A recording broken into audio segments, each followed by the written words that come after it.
Dans un petit village d'Afrique de l'Ouest, niché entre des champs verdoyants et des routes poussiéreuses, vivait une femme nommée Yemi. Mère dévouée et épouse aimante, elle menait une vie simple, mais marquée par une inquiétude constante. Chaque matin, elle se réveillait avant le lever du soleil, préparant le peu de nourriture qu'elle pouvait se permettre pour nourrir sa famille. Le crépitement du feu sous la marmite, l'odeur du manioc bouilli et le chant lointain des oiseaux annonçant le jour.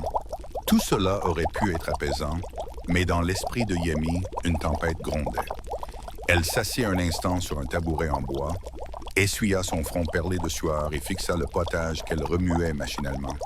Sa plus grande peur, ne pas pouvoir offrir un avenir meilleur à sa fille, Titi. Un jour, alors qu'elle était plongée dans ses pensées, sa fille Titi entra dans la cuisine en courant, un grand sourire aux lèvres. « Maman, pourquoi es-tu toujours triste quand tu cuisines ?» demanda la fillette en penchant la tête. Yemi sourit doucement, tentant de cacher son angoisse. « Je ne suis pas triste, ma chérie. Je réfléchis. À quoi? À notre avenir. » Titi s'assit près de sa mère, balançant ses petites jambes dans le vide. « Tu sais, à l'école, la maîtresse nous a dit que tout le monde peut réaliser ses rêves s'il travaille dur. » Ces mots, si innocents, résonnèrent en Yemi comme un rappel puissant. Se pouvait-il qu'elle aussi puisse changer sa destinée? Elle regarda sa fille dans les yeux et, pour la première fois depuis longtemps, sentit une étincelle d'espoir s'allumer en elle. Ce soir-là, une fois que tout le monde fut endormi, Yemi resta assise dans l'obscurité, éclairée par la faible lueur d'une lampe à pétrole. Elle savait qu'elle devait agir. Mais par où commencer? Elle repensa à ce qu'elle savait faire de mieux, cuisiner. Et si elle vendait des fruits et légumes frais au marché? Le lendemain matin, sans perdre une minute, elle se rendit au marché du village. Observant attentivement les commerçants, elle remarqua quelque chose d'important. Beaucoup vendaient des produits, mais peu d'entre eux prenaient le temps de bien les présenter ou de discuter avec les clients. Elle rentra chez elle plus déterminée que jamais. Avec ses maigres économies, elle acheta un petit lot de légumes frais auprès d'un cultivateur local.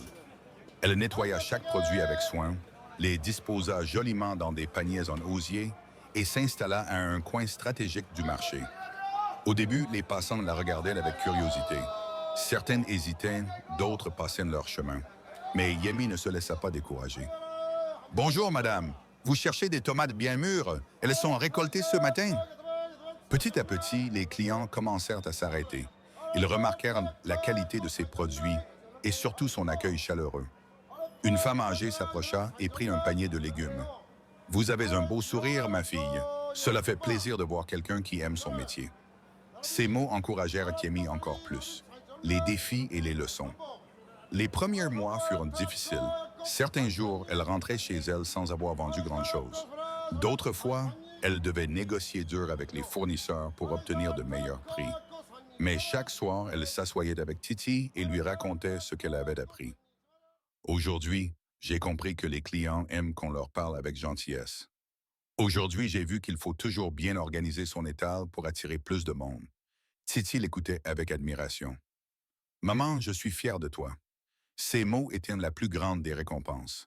Les mois passèrent et grâce à son travail acharné, Yemi commença à prospérer. Son petit commerce attira de plus en plus de clients. Elle élargit son offre, ajoutant des fruits exotiques et des épices locales. Elle se fit aussi connaître pour ses conseils. Elle recommandait les meilleurs ingrédients pour les plats traditionnels et partageait des astuces de conservation. Un jour, un grand commerçant du marché vint la voir. « Yemi, tu as du talent. Que dirais-tu de prendre un plus grand emplacement? » Ce fut d'un tournant décisif. Avec des économies et beaucoup de courage, elle accepta. Quelques années plus tard, Yemi n'était plus seulement une vendeuse de fruits et légumes. Elle était devenue une femme d'affaires respectée dans son village.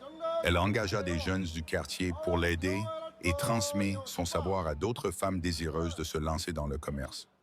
Un soir, alors qu'elle rentrait chez elle après une longue journée de travail, elle trouva Titi, devenue adolescente, en train d'écrire dans un cahier.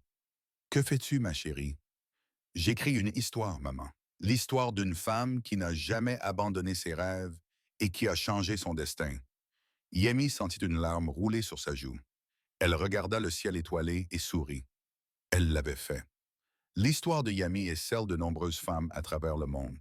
Elle nous rappelle qu'avec du courage, de la persévérance et une foi inébranlable en soi, il est possible de transformer sa vie, peu importe les obstacles. Alors, quelle est votre excuse pour ne pas commencer aujourd'hui?